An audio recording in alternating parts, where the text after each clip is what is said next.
네, 오늘 창세기 마지막 말씀이기도 하고 요셉의 마지막 말씀을 함께 나누도록 하겠습니다. 사람이 경제 활동을 행하는 것을 노동 그리고 일, 활동이라는 말을 구분해서 합니다. 노동이라는 말은 완전히 개인적인 차원에서의 일을 말할 때 노동이라고 하고요.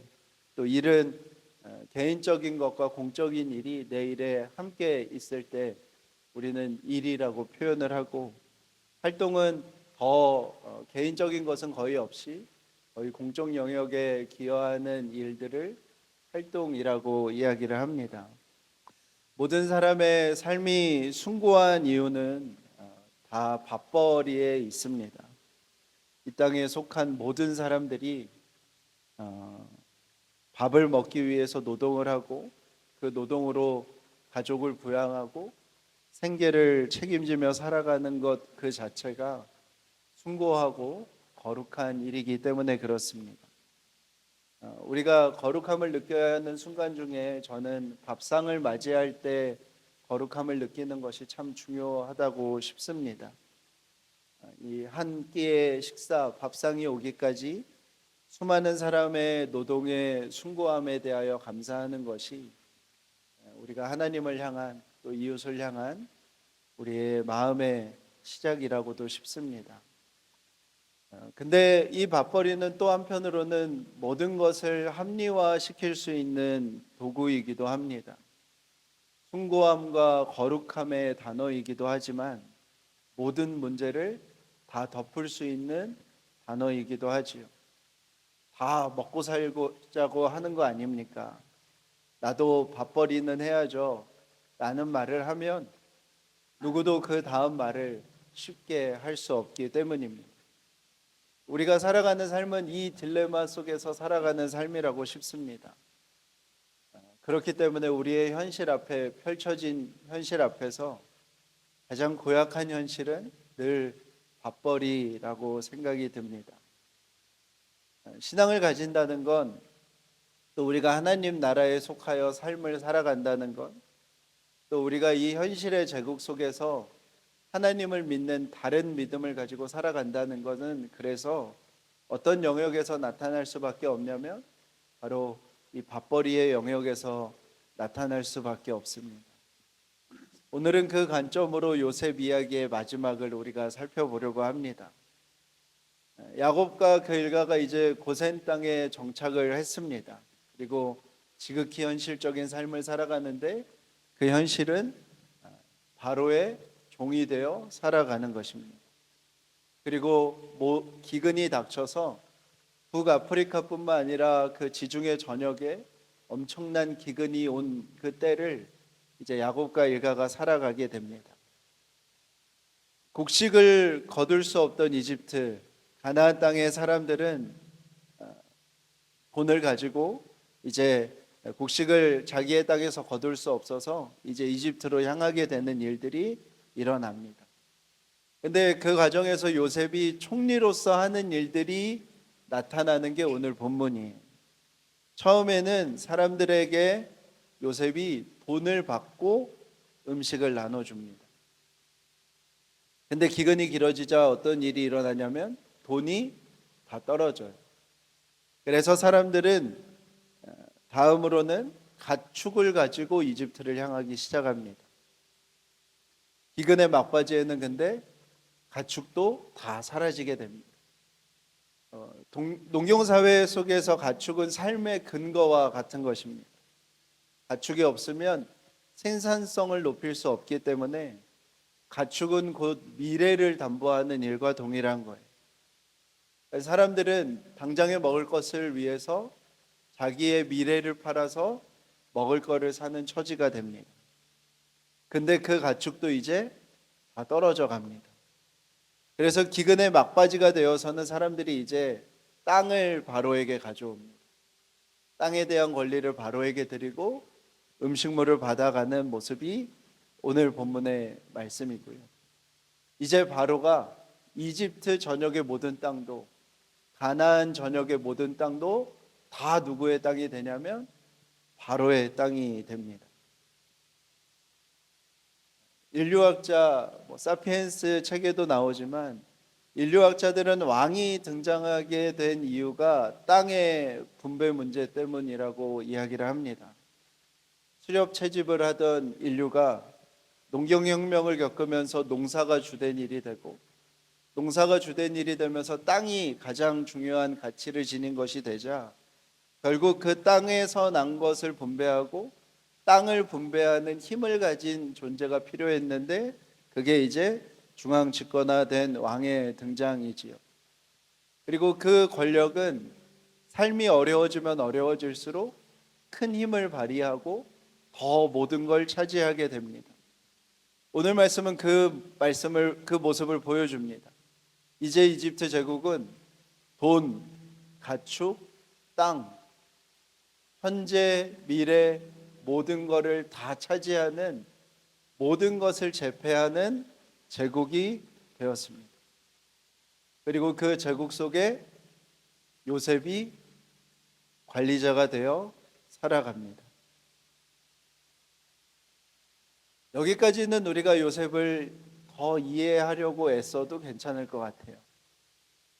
요셉도 어쩔 수 없는 그 현실의 제국 속에서 밥벌이를 해 나가는 삶이었음이라고 생각할 수 있습니다. 근데 이제 요셉이 한 가지를 더 제안을 하는데 무엇이냐면, 그 모든 땅에 종자를 국가에서 나눠주고 소출의 20%를 걷는 토지법을 요셉이 제안을 합니다. 요셉이 앞에 내용에서 혹시 기억이 나실지 모르겠지만 바로의 꿈을 해석할 때 무슨 이야기를 하냐면, 흉년의 때에 소출의 20%를 걷어서 기근의 때를 준비하자고 이야기를 합니다. 근데 이거는 새로운 이야기를 다시 시작하는 거예요.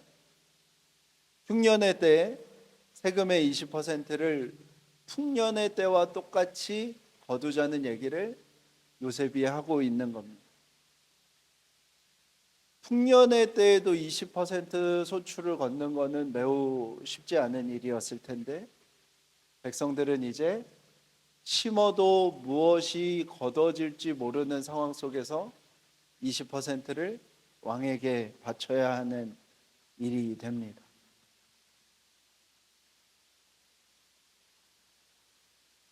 성경 읽으시면서 이 본문이 되게 낯설시죠? 왜냐하면 잘 설교하지 않는 본문입니다. 그리고 논쟁도 되게 많은 본문입니다. 요셉의 행동은 지지를 받아야 할 것인가? 아니면 요셉도 현실에 순응한 제국의 일원이 된 것인가? 여러분은 어떻게 요셉의 모습이 보이세요? 어떻게 보면 한편으로는 백성의 어찌됐든 먹고 사는 문제를 끝까지 책임진 요셉이기도 하고요. 또 한편으로는 요셉은 충실한 관리자가 되어서 결국 이집트 제국이 그 지중해 전역을 다 차지하도록 성실하게 도운 사람처럼 보이기도 합니다. 성경은 요셉의 행동에 대해서 오늘 본문에서는 뭐라 판단하지 않는 것 같아요. 한번 이런 질문을 드리고 싶습니다. 오늘 제목이기도 한데요. 요셉은 충실한 관리자였을까요? 선한 이웃이었을까요? 오늘 본문에서는 요셉의 삶을 평가하지 않지만, 그래서 많은 사람들은 요셉을 되게 좋게 생각하고 싶어 하기 때문에 대부분 이 행동을 긍정적으로 설명하는 어떤 신학적인 해석들이 더 많기도 하지만, 저는 오늘 본문을 출애굽기와 연결해서 한번 이해해 보고 싶어요. 오늘 본문은 엄밀히 말해서 없어도 됩니다. 그죠? 창세기 47장 12절을 읽고 48장으로 넘어가도 전혀 문제가 없어요. 바로 야곱의 유언으로 이어지는 본문입니다. 성경을 읽을 때 이렇게 그냥 넘어가도 되는 본문에 좀 이질적인 이야기가 들어가 있으면 그거는 뭐라고요? 저자가 강조해서 하고 싶은 어떤 이야기가 있는 거예요. 근데 그 이야기가 뭐냐면 이제 48장, 49장, 50장은 야곱의 유언과 요셉의 죽음이거든요. 그렇게 해서 이제 야곱 일가 족장의 시대가 끝나요. 그리고 이제 출애굽기 1장이 넘어가는데 그 출애굽기 1장의 이야기 전에 하고 싶은 이야기를 오늘 우리가 읽은 본문 속에서 모세오경을 기록한 저자는 기록을 했다고 저는 생각이 듭니다. 요셉의 행동을 오늘 본문에서는 마치 요셉의 개인적인 삶을 이해하는 듯한, 그래서 뭔가 선악을 판단하지 않는 듯한 모습으로 넘어가지만 출애굽기에서는 그리고 레위기에서는 요셉의 이 행동을 이렇게 저는 판단하고 있다고 생각을 하는데요. 출애굽기에 나오는 첫 번째 이야기가 뭐냐면 이스라엘 백성이 이 극심한 어려움 속에 백성 수가 엄청나게 많아집니다. 그리고 혹독하게 대하면 혹독하게 대할수록 인원수가 더 불어나요. 그래서 바로 왕은 결국 무엇을 결정하냐면 산의 아이를 다 죽이라고 히브리 산파들에게 말을 합니다. 그러면서 등장하는 산파가 누구냐면 십브라와 부하라는 산파예요. 근데 십브라와 부하가 바로의 명령을 듣지 않아요.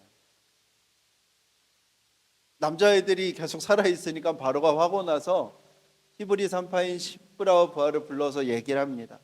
그랬더니 무슨 얘기를 하냐면 이 산파들이 히브리 여인들은 힘이 너무 좋아서 우리가 가기 전에 애가 낳아 있다. 그건 어쩔 수 없지 않냐. 이 얘기를 합니다. 그런데 이제 결국엔 바로 왕이 너무 화가 나가지고 모든 남자아이들을 다 강에 던져라.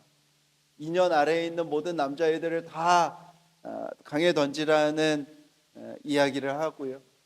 그 이야기 속에서 갈대 상자에서 살아남은 사람이 누가 돼요? 모세가 되는 거예요. 근데 성경에서 이 산파들이 남자아이들을 살려둔 마음의 동기를 설명하는 표현들이 두 번 등장하는데요. 그들은 하나님을 경외하였다. 하나님을 두려워했기 때문에 이집트 왕이 명령한 대로 하지 않았다라고 기록합니다. 한번 읽어볼까요? 주보에 있는데요. 21장 20절 21절입니다. 시작. 하나님이 그 산파들에게 은혜를 베푸시니 그 백성은 번성하고 매우 강해지니라. 그 산파들은 하나님을 경외하였으므로 하나님이 그들의 집안을 흥왕하게 하신지라. 아멘. 다시 한번 물어본다면 십브라 부하는 충실한 관리자였을까요? 선한 이웃이었을까요?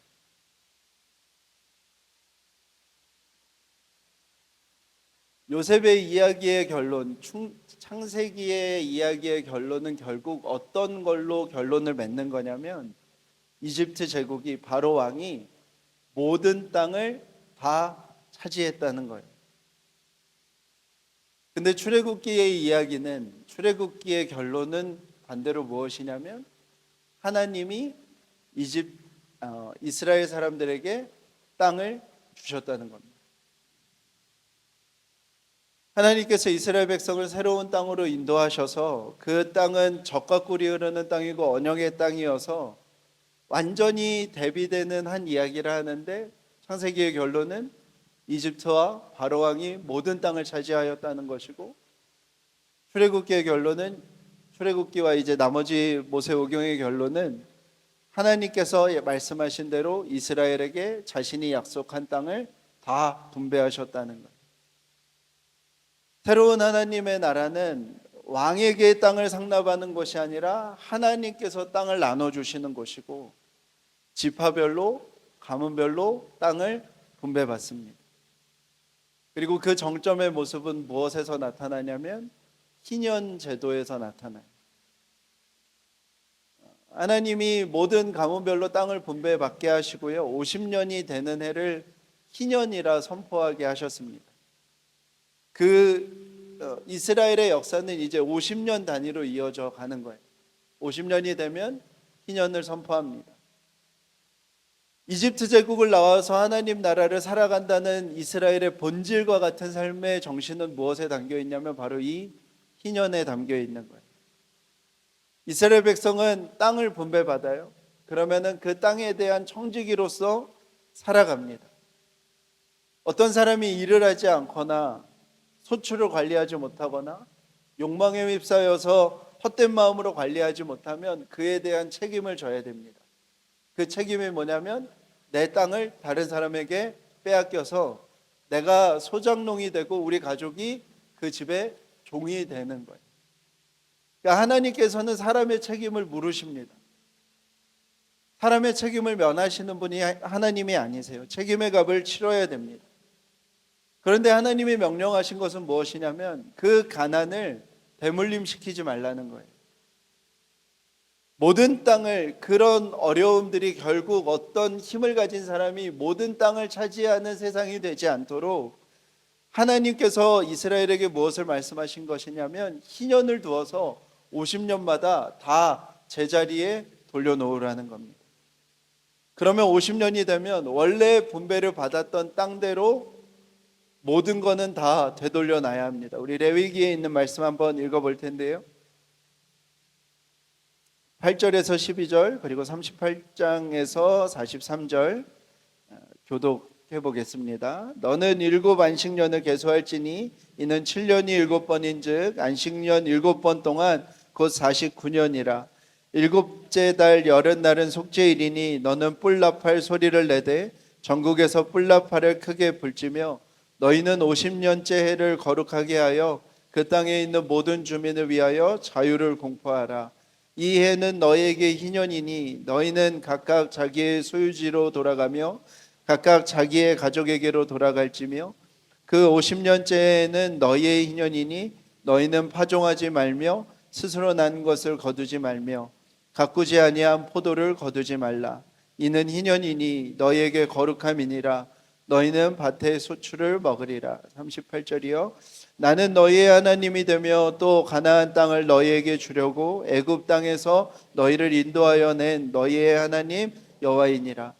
너와 함께 있는 내 형제가 가난하게 되어 내게 몸을 팔리거든 너는 그를 종으로 부리지 말고 품꾼이나 동거인과 같이 함께 있게 하여 희년까지 너를 섬기게 하라. 그때에는 그와 그 자녀가 함께 내게서 떠나 그의 가족과 그의 조상의 기업으로 돌아가게 하라. 그들은 내가 애굽 땅에서 인도하여 낸 내 종들이니 종으로 팔지 말 것이니라. 너는 그를 엄하게 부리지 말고 내 하나님을 경외하라. 아멘. 하나님께서는 이 희년제도를 두어서 다시 돌아가도록 땅이 하나님의 것이고 그 땅은 하나님이 주신 땅임을 기억하며 살아가도록 말씀하셨습니다. 고대 근동에 있는 역사들을 보면 희년제도와 유사한 게 다른 나라들에서도 있는데요. 한결같이 어느 때에 선포가 되냐면 보통 쿠데타를 일으킨 왕이 백성에게 선심을 쓰기 위해서 이런 얘기를 합니다. 근데 성경에 나타난 이스라엘 백성의 희년제도는 그것과 완전히 다릅니다. 왕의 명령이 아니라 율법에 주신 하나님의 명령이었고 공동체가 그 율법을 따라야 하는 것입니다.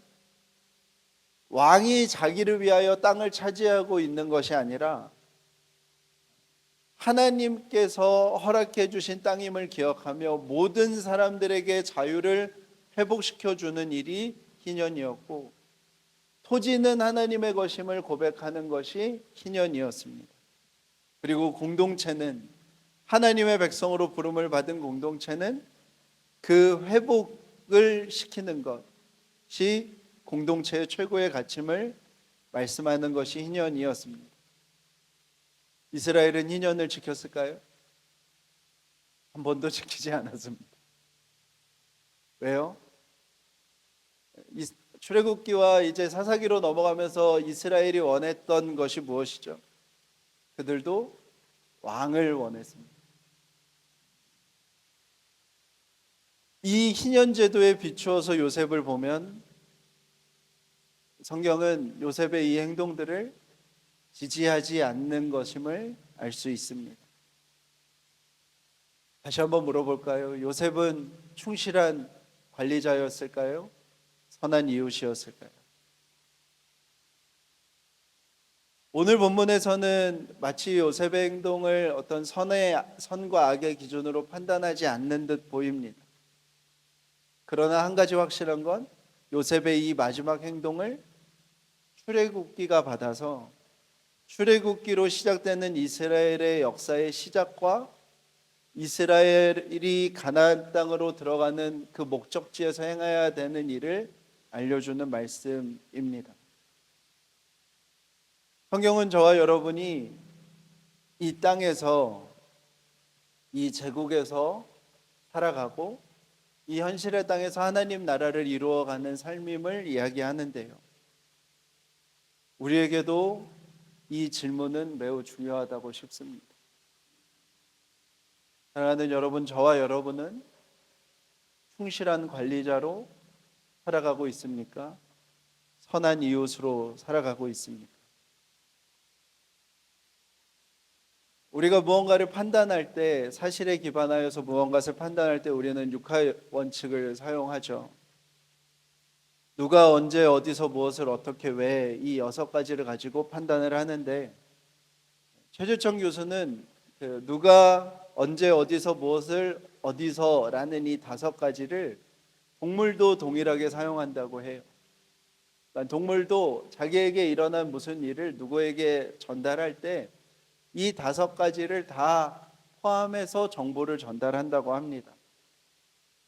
그런데 동물들이 할 수 없는 한 가지가 있는데, 그것이 바로 뭐냐면 왜라는 거예요. 그래서 왜는 인간만이 하는 질문이고, 그렇다면 하나님께서 우리에게 주신 고유한 우리의 삶의 물음이기도 한 것이죠. 우리가 이 현실의 삶을 살아갈 때 우리는 충실한 관리자로 살기도 버겁습니다. 그런데 우리는 사람이기 때문에 질문해야 합니다. 왜? 그리고 우리는 하나님의 백성이기 때문에 질문해야 합니다. 나는 선한 이웃인가? 베드로가 예수님에게 이렇게 고백합니다. 주는 그리스도시요 살아계신 하나님의 아들이십니다. 로마서에서는 이렇게 기록합니다. 만일 예수를 주님이라고 고백한 입으로 시인하면 마음으로 믿어 구원에 이른다. 우리는 이 말씀을 우리 시대에 바로 가지고 와서 말을 하죠. 그래서 내가 주는 그리스도시요 살아계신 하나님의 아들입니다, 예수는 주님입니다 라고 입으로 시인하면 구원을 얻는다라는 것으로 이해하는데요, 훨씬 더 중요한 맥락이 있습니다. 베드로는 앞에 있는 이야기를 어디에서 한 거냐면 가이사랴 빌립보에서 했습니다. 가이사랴 빌립보는 로마 황제를 위하여 드려진 도시였어요. 새로 처음부터 다 만들어서 가이사랴를 위하여 봉헌된 도시가 가이사랴 빌립보였고요, 건물마다 황제를 친송하는 말들이 기록되어 있고 현수막마다 로마 황제를 찬송하는 말들이 붙어 있었습니다. 로마 황제를 큐리오스, 성경에 나타나는 주라고 고백했습니다. 로마 황제를 하나님이 보내신 아들이라고 로마 시대에는 다 고백했습니다. 그리고 신의 아들이라는 호칭은 황제에게만 쓸 수 있는 말이었습니다. 구원자는 로마를 제패한 아우구스투스를 향한 고백이었습니다. 모든 세상을 제패한 사람, 모든 땅의 통치자라는 말이 구원자였습니다. 복음이라는 단어는 왕으로부터 전해오는 소식이라는 뜻입니다. 왕이 전해주는 소식이 유앙겔리온, 복음이었습니다. 그 로마 황제의 아래에 살아가던 사람들이 예수를 주라 시인한다는 건, 예수를 구원자라 고백한다는 것, 예수를 하나님의 아들이라 고백한다는 것, 예수가 전하여 준 소식이 복음이라 말하는 것은 그 자체로 혁명적인 고백이고 적극적인 고백이었습니다. 2000년 전 로마 황제가 지중해 전역을 다 다스릴 때 예수 그리스도를 주라, 하나님의 아들이라, 구원자라, 복음이라 말할 수 있었던 그 믿음은 2025년을 살아가는 저와 여러분에게 단지 입으로써 예수님을 주님이라고 고백하는 것과는 조금 다릅니다. 2025년 대한민국을 살아가는 저와 여러분에게 그렇다면 그 시대의 주와 구원자와 하나님의 아들은 어떤 것일까요? 예배의 감격 속에 우리는 늘 주님이라는 것을 고백하지만 그것이 적어도 2000년 전에 로마 시대에 그 사람들이 외쳤던 주님이라는 것과 동일한 주님이 되기 위해서는 저는 이 한 가지 질문이 필요하다고 싶습니다. 나는 충실한 관리자인가? 나는 선한 이웃인가? 우리가 이번 내란과 계엄 사태를 겪으면서 한국 교회의 상황들을 걱정스럽게 지켜보고 있습니다. 지난주부터는 저도 계속 모니터링을 하는데 지난주부터는 그래도 인원수가 많이 줄었더라고요. 좀 다행히 잠잠해지는 것 같습니다. 저는 또 교회에서 설교를 통해서 내란과 계엄은 명백한 악이라 말씀을 드렸습니다. 이건 정치적 논쟁의 주제가 아닙니다. 장기 독재를 꿈꾼 사적인 복수심에 따른 국민들을 향한 기본권과 인권을 말살하려 시킨 악행이고요. 내란 수괴인 윤석열과 그거에 동조한 사람들은 엄격한 벌의 처벌을 다 받아야 합니다. 남북이 대치인 우리나라 상황에서 전쟁 상황이 아니고 계엄을 하는 일은 다음 누가 대통령이 되더라도 생각할 수 없을 만큼의 처벌을 해야 합니다. 금요일에 교회에서 둘째 주마다 나라를 위하여 기도하는데요. 저희는 이렇게 기도했습니다. 내란 종식을 위하여 기도했고요. 헌법재판소의 신속한 탄핵 인용을 위하여 교회에서 함께 기도했습니다. 어제 토요일 날 국민의힘 기독교인 국회의원들이 헌법재판소 주위를 돌며 기도했습니다. 우리는 잘 알고 있는 소위 여리고성식 땅밟기 기도를 했습니다. 인터뷰에 이렇게 밝혔습니다. 여리고성이 간절한 염원과 기도로 인해 무너졌듯이 저희들은 이 헌법재판소를 덮고 있는 어둠의 세력들이 우리가 묵묵히 걸으며 기도하면 반드시 걷어지고 무너지리라고 믿습니다. 라고 인터뷰했습니다. 또 한 사람은 재판은 사람이 하지만 사람의 마음을 움직이는 일은 하나님이시라고 하셨습니다. 헌법재판관의 마음을 주님께서 움직여 달라고 기도했습니다. 물론 이들의 기도가 성경이 말하는 기도와 다르다는 것을 말씀드리지 않아도 금요일 날 우리도 간절하게 기도했습니다. 그리고 토요일 날 기도하는 이들도 제법 진지해 보였습니다. 그리고 간절하고 진심으로 기도하는 것처럼 보였습니다. 그렇다면 하나님께서는 누구의 기도를 들으실까요?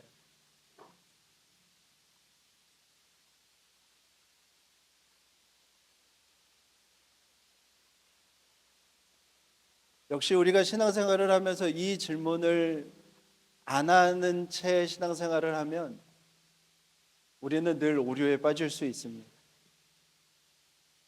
하나님께서는 충실한 관리자의 기도가 아닌 선한 이웃이 되고자 하는 이들의 기도에 응답하실 것입니다.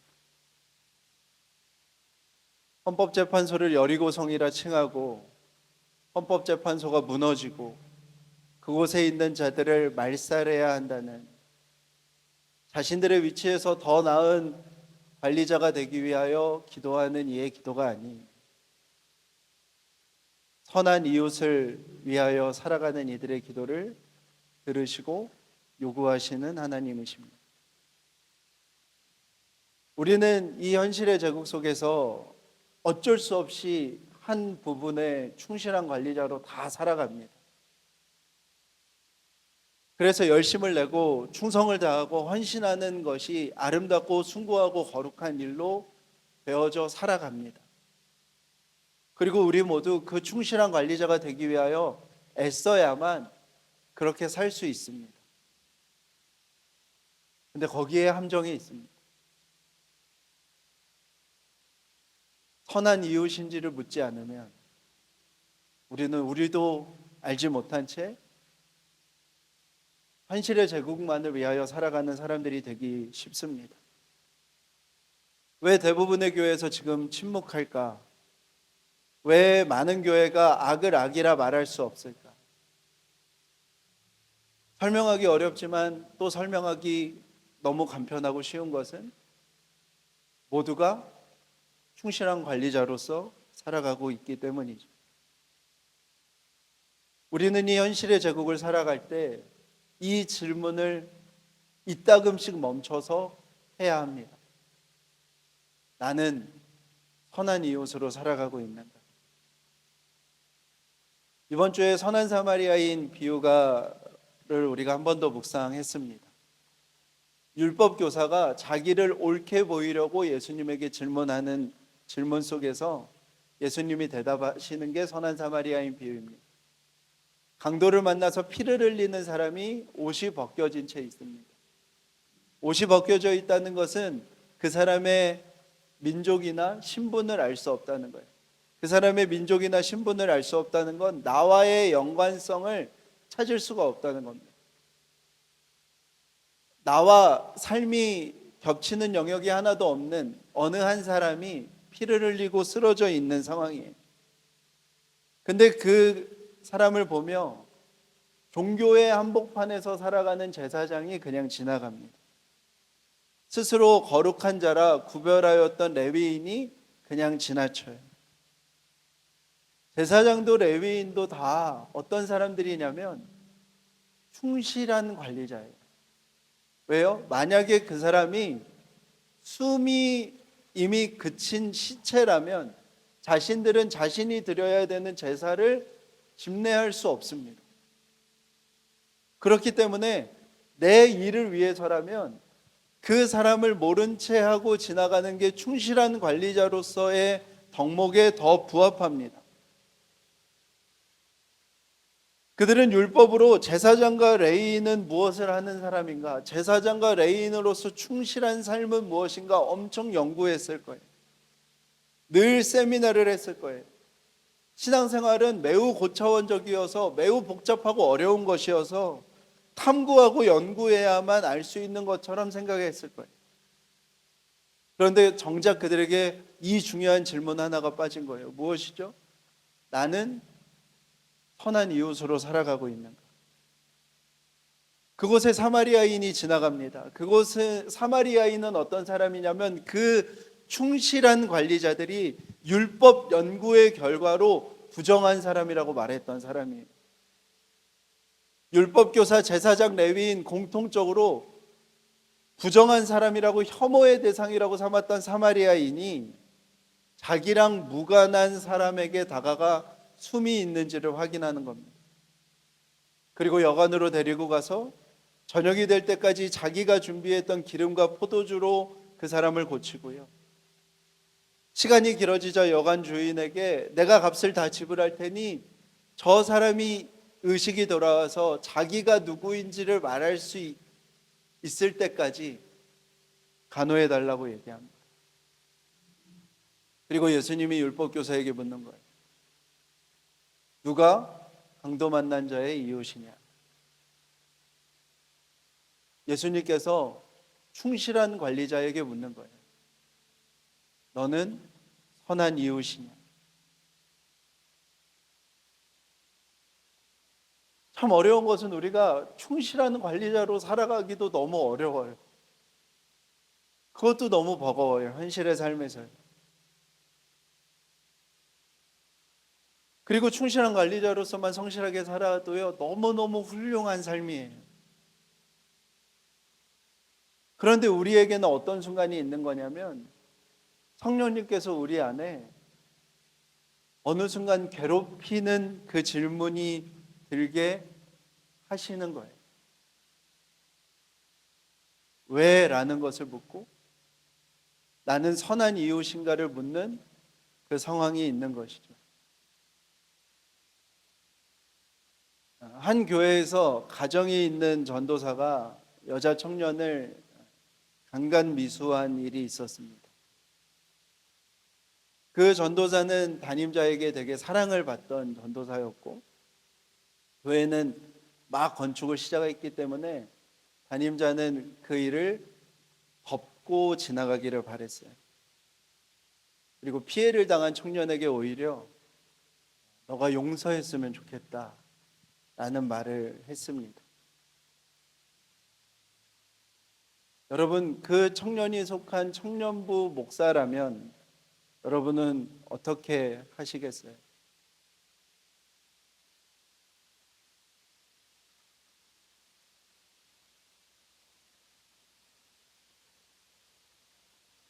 저는 그 목사님에게 이렇게 말했습니다. 그 전도사를 사임시키지 않으면 제가 사임하겠습니다. 그리고 목사님, 청년부에 오셔서 공개적으로 사과하십시오.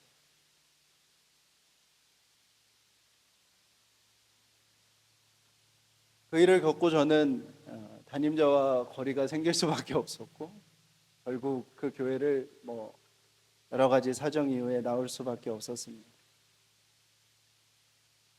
이 이야기를 11년 만에 공개적인 자리에서 처음 하는 것 같은데요. 감사한 것은